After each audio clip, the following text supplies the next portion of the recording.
அனைவருக்கும் வணக்கம். நாம இப்ப பார்க்க போறது சன்ஷிப்தீகரன், ப்ரிசைஸ் ரைட்டிங். எதுலனா ஹிந்தி பிரவேசிகா எக்ஸாமுக்குரிய பேப்பர் 3. இதுல சன்ஷிப்தீகரன் பார்க்கலாம், அதாவது சுருக்கம், சார்லேகன். உங்களுக்கு கொஸ்டின்ல வந்து சன்ஷேப் மே லிக்னான்னு கூட வரும். அதாவது ஒரு பத்தி கொடுத்திருப்பாங்க, ஒரு பேராகிராஃப் ஒன்றோ அல்லது ஒன்றுக்கு மேற்பட்ட பேராகிராஃப் கொடுத்திருப்பாங்க. அது கொடுக்கப்பட்டுள்ள பகுதியை 3 ஒரு பங்காக சுருக்கி எழுதணும். எத்தனை பேராகிராஃப் கொடுத்திருந்தாலும் அதை வந்து ஒரு பேராகிராஃப்ல தான் கொண்டு வரணும். இதை எழுதும்போது எதை கவனம் வச்சுக்கிடணும்னு ஏற்கனவே சொன்னேன். இருந்தாலும் திரும்ப ஒரு தடவை சொல்றேன். அதாவது அந்த பத்தியில பேராகிராஃப்ல என்ன கொடுக்கப்பட்டிருக்குது, அதனுடைய பொருள் என்ன, அதனுடைய முக்கிய கருத்துகள் மற்றும் அதை சார்ந்த அதோடு தொடர்புடைய மற்ற பிற கருத்துகளையும் நம்ம வந்து புரிஞ்சுக்கிடணும். நம்ம பெரும்பாலும் சொந்த நடையிலே எழுதலாம், ஆனா பொருள் மாறாம எழுதணும். அடுத்தது முக்கியமானது அந்த கருத்தும் மாறாம எழுதணும். அதோட எக்ஸ்ட்ரா உள்ளது. ஃபார் எக்ஸாம்பிள் இப்போ வந்து உதாரணங்கள் கொடுத்திருக்கலாம், மேற்கோள்கள் கொடுத்திருக்கலாம், பழமொழிகள் கொடுத்திருக்கலாம். அதெல்லாம் நம்மளுக்கு வந்து தேவைப்படாதப்ப அதை நம்ம வந்து சுருக்கி எழுதுறதுல கொண்டுட்டு வர தேவையில்லை. அதே மாதிரி சுருக்கி எழுதுனதுக்கு அப்புறம் நம்ம எவ்வளவு எழுதியிருக்கிறோம் அப்படிங்கிறத அந்த கொஸ்டின் பேராகிராஃபோட சேர்த்து கம்பேர் பண்ணி பார்த்துக்கிடலாம். அதாவது கொஸ்டின்ல உள்ள வார்த்தைகள், கொஸ்டின்ல கொடுத்திருக்கிற பேராகிராஃப்ல உள்ள வார்த்தைகளையும் நாம சுருக்கி எழுதியிருக்கிற வார்த்தைகளையும் கணக்கிட்டுக் கொள்வது நல்லது. 3 ஒரு பங்கு இருக்கணும், அவ்வளவுதான். இப்ப நாம பார்க்க போறது எது அப்படின்னா, இரண்டாவது சன்ஷிப்தீகரன். ரவிவார் கா தின் தா. ரவிவார் கா தின் தா, அன்றைக்கு வந்து ஞாயிற்றுக்கிழமை. ஸ்ரீமதி ஸ்டோ கிர்ஜாகர் கயி ஹுயி தி. ஸ்ரீமதி ஸ்டோ எங்க போயிருக்கிறாங்கன்னா வந்து கத்தீட்ரலுக்கு போயிருக்கிறாங்க, அதாவது சர்ச்சுக்கு போயிருக்கிறாங்க. அவர் வஹா தர்மோபதேஷ் சுன் ரஹி தி. அங்க போய் அங்க கொடுக்குற அந்த பிரசங்கத்தை, அதாவது தர்ம உபதேசத்தை, மத பிரசங்கத்தை கேட்டுக்கிட்டு இருந்தாங்க. एक साथ उनके मन में पुस्तक प्रारंभ कर देने की प्रेरणा उत्पन्न हुई. திடீர்னு அவங்களுக்கு மனசுல ஒரு புக்கு எழுத ஆரம்பிக்கணும் அப்படிங்கிற ஒரு உத்வேகம் வந்து அங்கே உருவானது. அவர் உன்கோனே பகலா அத்தியாய, அவர் தன்னுடைய முதல் புத்தகத்தினுடைய அந்த முதல் அத்தியாயத்தை வஹீ பர் பைச்சே பைச்சே லிக்கிட்டாங்க. அந்த தன்னுடைய புத்தகத்தினுடைய முதல் அத்தியாயத்தை அங்க உட்கார்ந்தே வந்து எழுதி முடிச்சிட்டாங்க. फिर उन्होंने वो अध्याय अपने बच्चों को सुनाया. அதன் பிறகு அவர் அந்த அத்தியாயத்தினை, அதாவது இந்த சர்ச்சில் உட்கார்ந்து எழுதின அந்த முதல் அத்தியாயத்தை பச்சோங்கோ சுனாயா, தன்னுடைய குழந்தைகளுக்கு வந்து வாசிச்சு காமிச்சாங்க, சொன்னாங்க.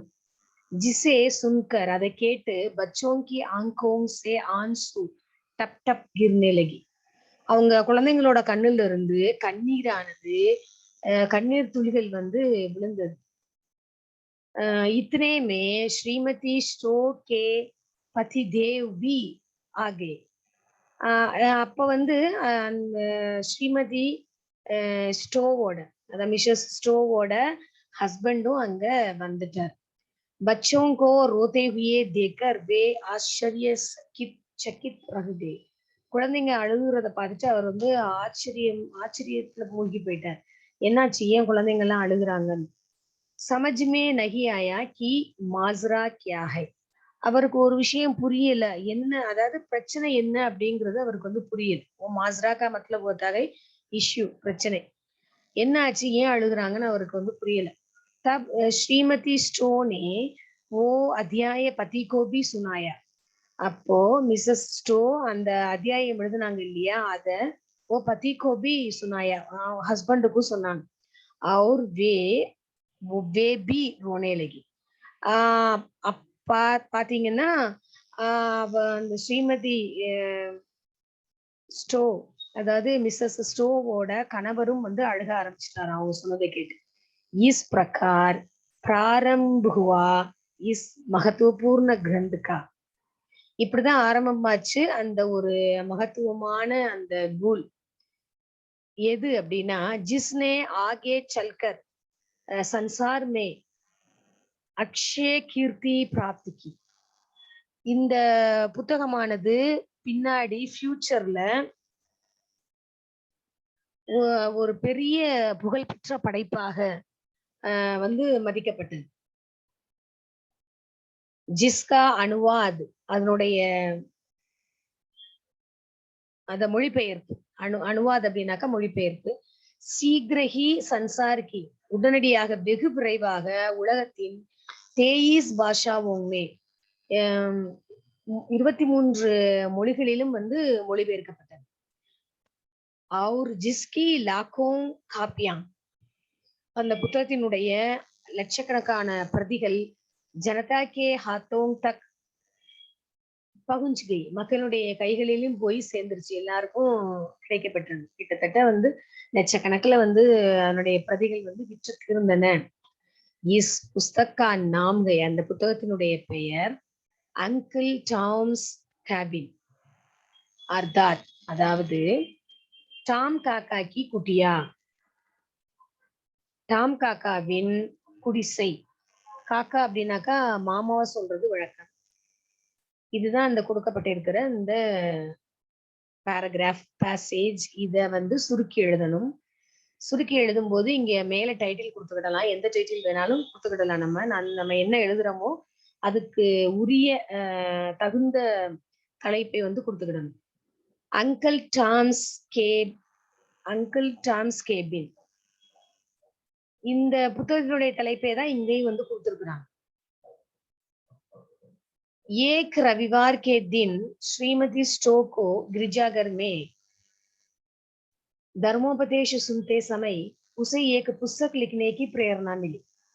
एक रविवार के दिन ஒரு ஞாயிற்றுக்கிழமை ஸ்ரீமதி ஸ்டோகோ மிஸ்ஸஸ் ஸ்டோக்கு கிரிஜாகர் மே சர்ச்சில் தர்மோபதேஷ சுன்தே சமய் அந்த மத உபதேசத்தை கேட்டுட்டு இருக்கும் நேரத்துல உசே அவருக்கு ஏக் புஸ்தக் லிக்னேக்கி ஒரு புஸ்தகம் எழுதணும்னு பிரேரணா மிலி ஒரு உத்வேகம் ஏற்படுது.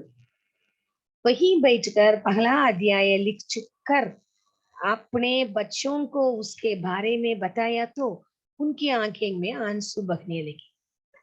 वहीं बैठकर அங்கேயே உட்கார்ந்து पहला अध्याय लिख कर முதல் அத்தியாயத்தை எழுதி முடித்து अपने बच्चों को தன்னுடைய குழந்தைகளுக்கு उसके बारे में बताया तो அதை பத்தி சொன்ன உடனே உன்கி ஆங்கோங்மே அந்த குழந்தைகளுடைய கண்களில் ஆன்சு பஹ்னே லகி கண்ணீர் பெருக ஆரம்பித்தது.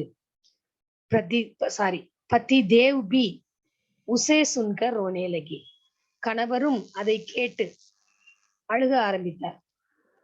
इस तरह इस महत्वपूर्ण ग्रंथ संसार में 23 भाषाओं में अनुवाद और लाखों कापियां छापी गई.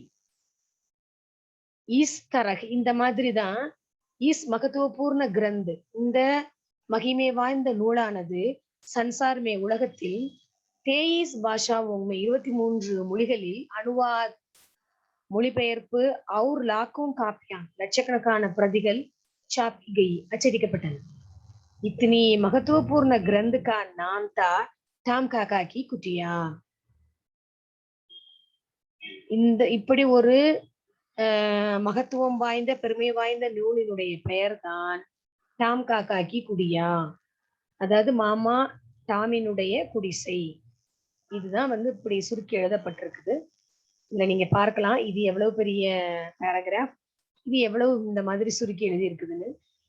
இதோட வேர்ட்ஸை நீங்க கவுண்ட் பண்ணிக்கலாம் எத்தனைன்னு. இதுல பதிலாக கொடுக்கப்பட்டிருக்கிற இதுல உள்ள வார்த்தைகளையும் நீங்க கணக்கிட்டுக் கொள்ளலாம். இதில் கொடுத்திருக்கிறதுல 1/3 பங்கு இதில் வந்திருக்கும். சோ இந்த மாதிரிதான் எழுதணும். இதை நல்லா பார்த்துக்கோங்க. அடுத்த வீடியோ கிளிப்ல அடுத்த சன்ஷிப்திகரன் பார்க்கலாம். தன்யவாத்.